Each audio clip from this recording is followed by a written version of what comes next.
stand clear of the doors. Por favor, manténganse alejado de las puertas. To those guests who've just joined us, welcome. Our next stop is the Magic Kingdom. For those of you standing, please hold on to the handrails throughout our journey and stay clear of the door. Stay clear of the door.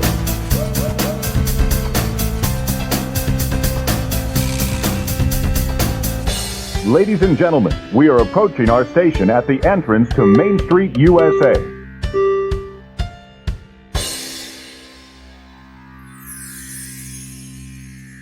Welcome aboard the Monday Morning Monorail Podcast. This is Justin Monorail, and I have my...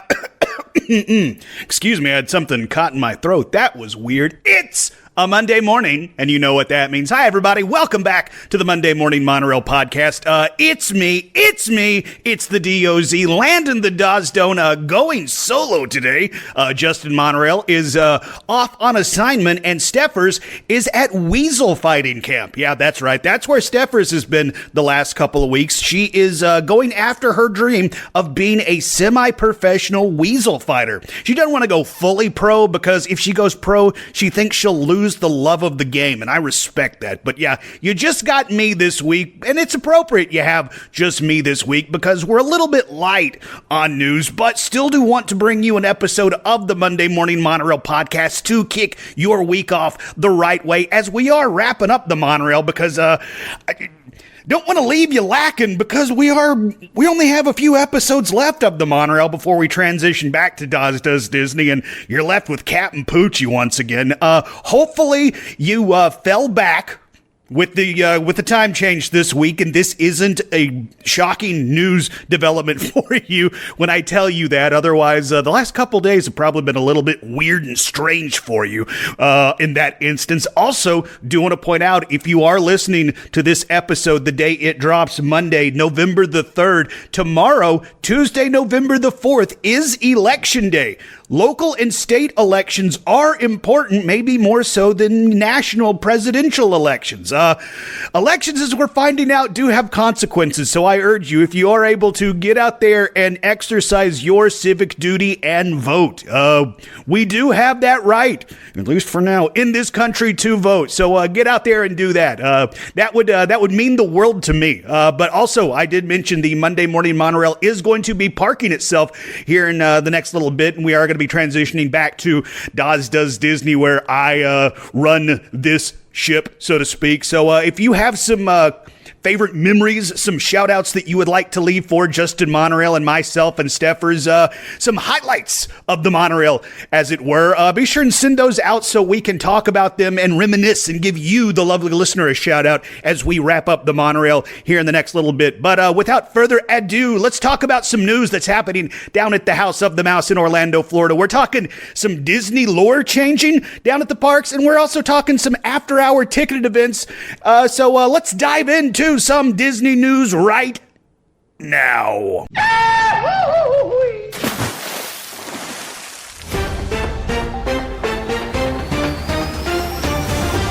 That's right, dreamers, bringing you the latest, the greatest, the hottest news coming from the Walt Disney World Resort down in Orlando, Florida. We're heading over to the Animal Kingdom as this week, the new Zootopia show, Jay's favorite thing ever, Zootopia Better Zoogether, is finally opening to the public this Friday, November 7th, but we have had previews going on up until this point. But coming with the new Zootopia show is a change of lore when it comes to the icon of the Animal Kingdom. We're talking the lore of the Tree of Life is changing. The original backstory, allegedly, behind the Animal Kingdom's Tree of Life is pretty magical, because, you know, it is Disney, always has to go back to magic. As the story goes, Discovery Island used to be this barren, lifeless place. Nothing grew there until one tiny ant planted a seed and made a wish. The ant wished for a tree so big and strong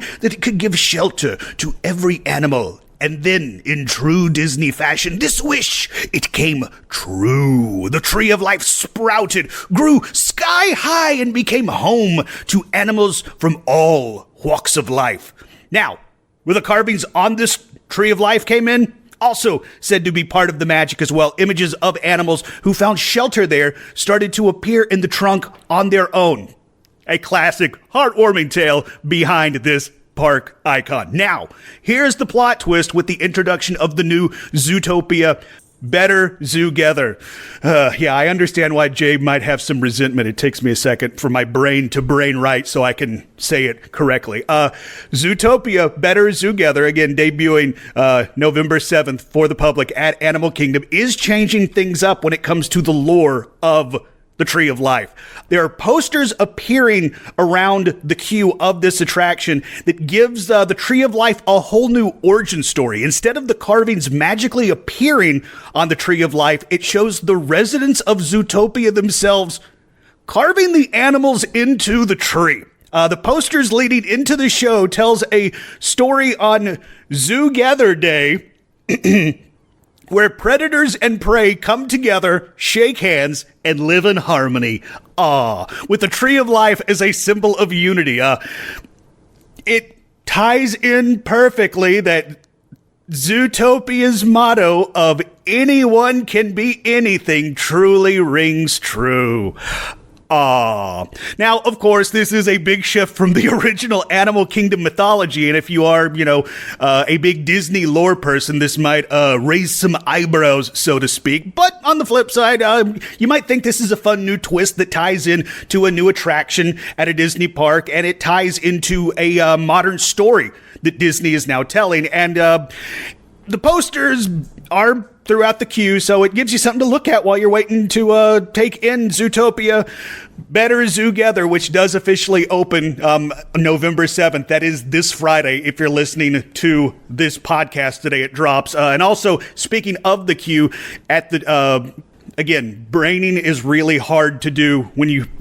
Zootopia Better Zoogether, speaking of that queue, there are now safety nets installed in that queue around the Tree of Life. So that might be a little bit jarring. The next time you're down at AK and you're like, oh, what is all this stuff around this beautiful icon that Joe Rohde and friends built back in the day? Oh, okay, it's safety nets for people who are standing in line for Zootopia Better Zoogether. Opening November 7th. That's this Friday, y'all. We've made it, fam. We have made it. Now, if you're a longtime listener of the Monday Morning Monorail Podcast, and also Doz Does Disney, you know one of my favorite things is to talk about when after-hour ticketed events are selling out. And I don't know if y'all paid attention to the calendar. We are now out of the spooky season, and we are in Mariah Carey season. We are full steam ahead to Christmas, and Disney is in the same boat. Today that I'm recording this, Sunday, November 2nd, Christmas decorations are now up, at least in the Magic Kingdom, and will be going forward in the rest of the parks, I'm assuming, but I digest.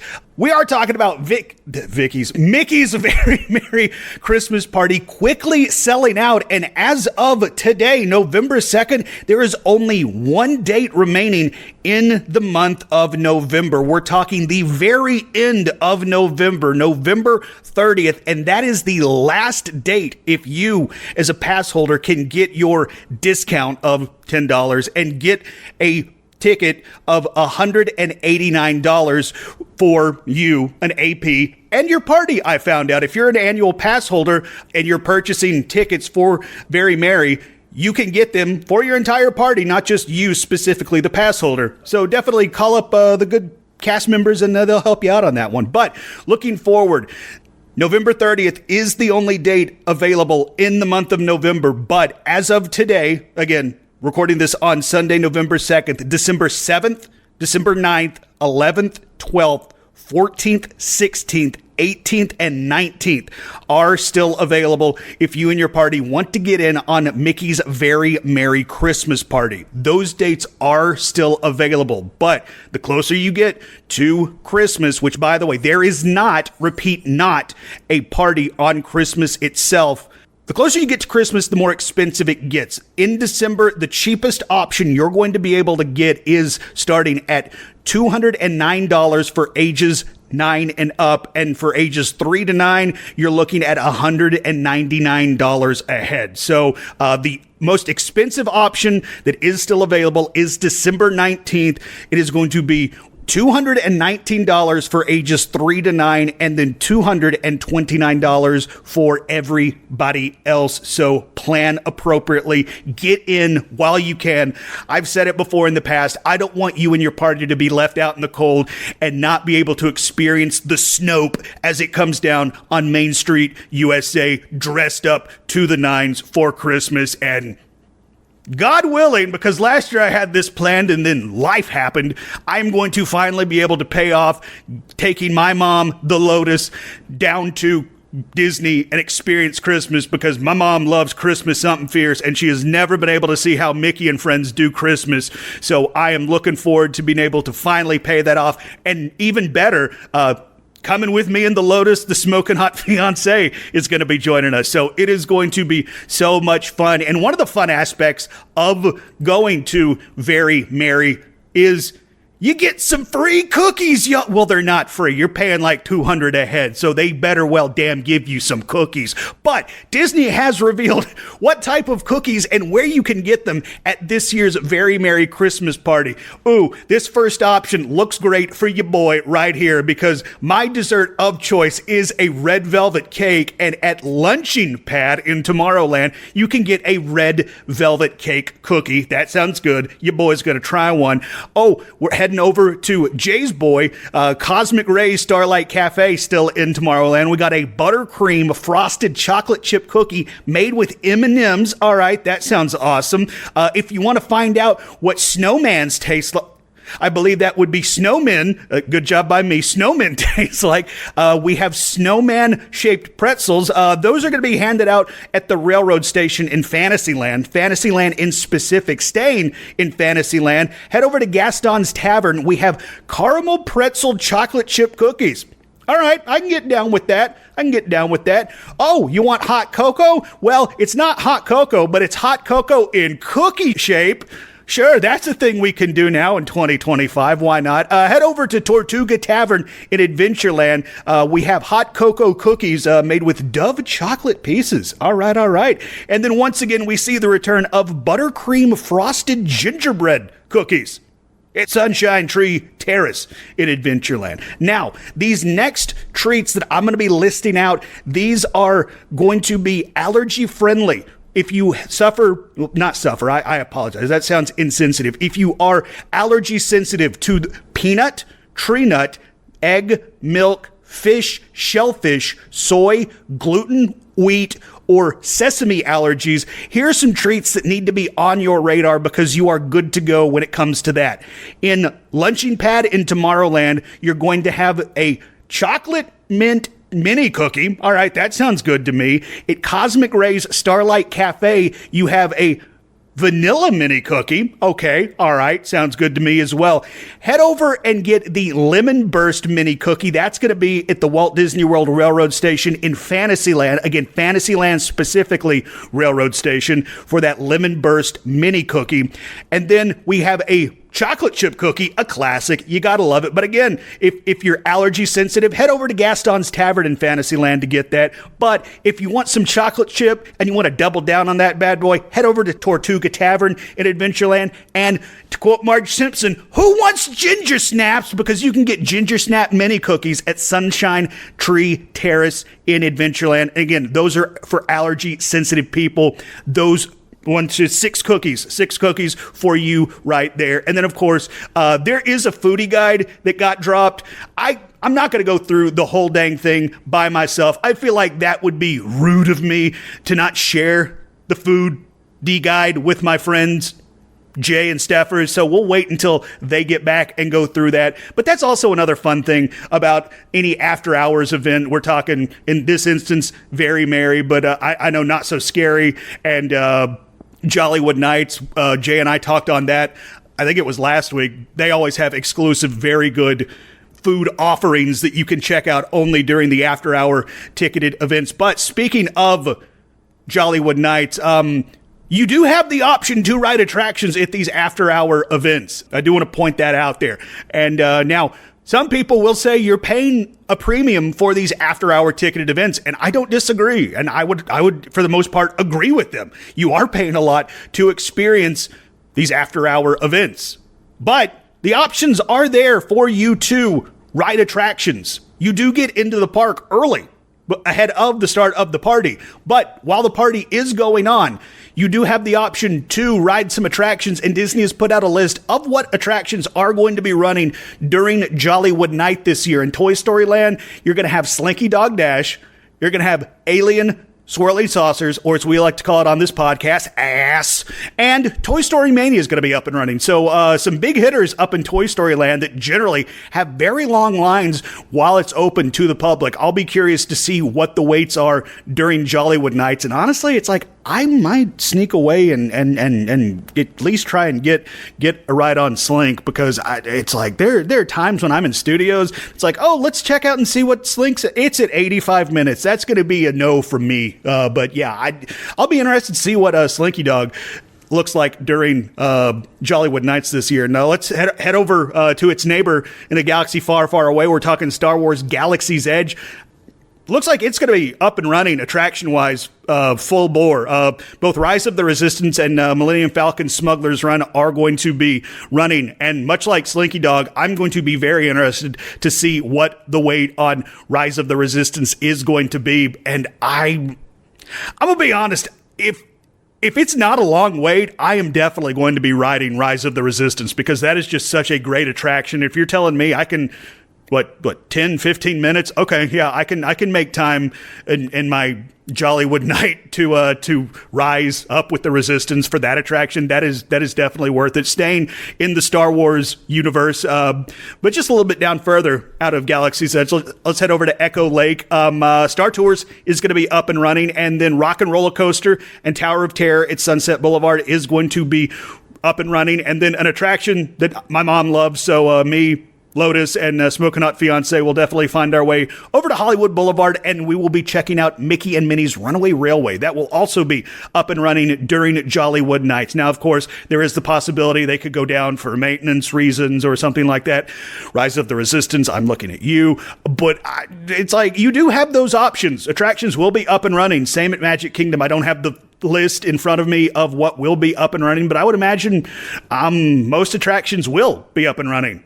I'm assuming that. Don't quote me on that. I'm just an idiot on a podcast, so what do I know? But you do have that option. But again, you are paying a premium to be in the parks for these specific events. So definitely check out the decorations, check out the shows, check out the food, check out the exclusive characters if you like the meet and greets, stuff like that. I talked about it last week. I'm looking forward to some of the exclusive characters that they're introducing at Jollywood Nights this year. I didn't know that I needed to meet Partysaurus Rex, but boy, do I.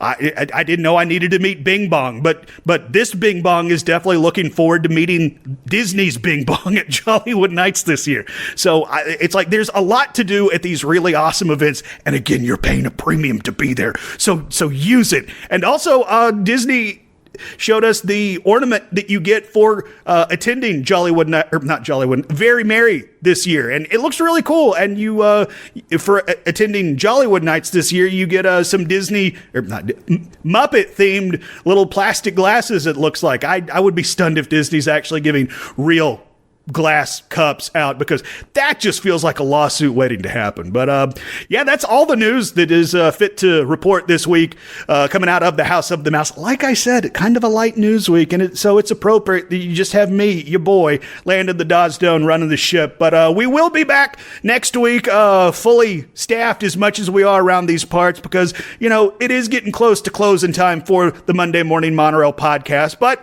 we're not going anywhere right here on this podcast feed, because as soon as the monorail pulls into the station one last time, we're firing back up Doz Does Disney. So you, the lovely listener, you don't have to do anything. Just stay right where you are. Keep putting in those 5-star reviews. We greatly appreciate it. And we appreciate you giving us your time each and every Monday morning, because there's millions of things you could be doing with your time. So if you give us a second, if you give us a minute, if you give us an hour, It means the world to us. And the fact that you've been along with us for so long. I didn't even say what episode this is. What episode is this? A few moments later. For 275 episodes. Oh my God. Oh wow. 275 episodes of the monorail, and then I got 80-ish episodes of Doz Does Disney. Holy guacamole! And some of y'all have been OGs. You've been with us from the beginning. That means a lot. So I appreciate the fact that you've been along for the ride, and for those of you that have reached out and saying you're going to continue on past episode 276. Because next week is it for the Monday Morning Monorail. Episode 276 is the final ride of the monorail. Man, appreciate that. But yeah, if you have any memories of the Monday Morning Monorail Podcast, be sure and send them to mondaymorningmonorail@gmail.com to have those read on the podcast with me and Jay. Hopefully we can get Steffers away from weasel fighting camp, even though she really loves weasel fighting, and I appreciate her love of the game. Follow Jay, I think it's Justin Monorail on Instagram or something. And he, like me, is trying to get off social media because other than y'all, social media is pretty much terrible because the world's terrible right now. But we're in this together, and we together make it a little bit less terrible. And speaking of things that make it a little less terrible, it's my fun little slice of social media. That would be THEDOZ, Landon on Blue Ski, Landon Doane, I'm the best, Landon Doane, not the rest. That's where you can follow me on Blue Ski. I talk about fun stuff like professional wrestling, sports, even though football on Rocky Top is not going great last night. What was that Oklahoma game, y'all? But hey, basketball season's here, so there's that. But you know what? The world is kind of borked right now, but we'll make it through it together, and it's the only way we're going to make it through it, and that's together. But I'd also talk about video games. Dang it, Epic, you finally did it. You got me into Fortnite with that Simpsons update, because right now, apparently, for the next 30 days, there's a Simpsons season, and oh boy, yep, I am now a Fortnite guy. So find me on Fortnite, and we'll play Simpsons Fortnite together. That's one way to get through this hellscape we're currently living in. But until we talk next week on episode 276, the final ride of the monorail. Be sure and get in those monorail memories so we can reminisce about that and talk about all the fun times we've had together, and we'll continue to have with Doz Does Disney, because I ain't going anywhere. What else am I going to do on a Sunday? Man, Lindsay's going to be so pissed when she hears me say that. Thank a team member. Thank a cast member. Be excellent to each other, and party on, and breathe. Have a little bit of fun. If you could do all of those things, that would mean the world to me. For Justin Monorail and for Steffers, my name is Landon the Doz Doane. I'll talk to y'all next week. Love you, mean it. See ya.